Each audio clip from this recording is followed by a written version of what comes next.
अच्छा करिया में हरा रूना होली का होली तरी फुहार लगाई ऐसन मत बोला हम समरे मास्टर नियत करिया में हरारू रहल गांव का लड़का का नाम रखले रहने गुलाब जमुनिया भौजी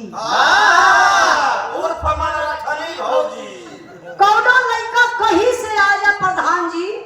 सही बतावत ही उतनी भौजैया मजाकिया टाइप कर है वो जान तो करी है उठल उठल गलवा पकड़ के पूरा सिर में गाड़ दे तो के कैसे पता ये बता मैंने सज सवर के दुल्हन जात तो कोनो देवर देखलस अच्छा वो देवर समझदार रहल पढ़ल लिखल रहल कला भौजी जवनी सौदा बनाई के जात जाऊ कि तोहरा सौदा से पूरे गांव का लड़का बिगड़ गई है एकरी हो समाज सुधारक गीत के भैया उ लड़का का सोच के तनी बढ़िया बा ऐसन सोच सबकर होखे के चाहिए कैसे मास्टर साहब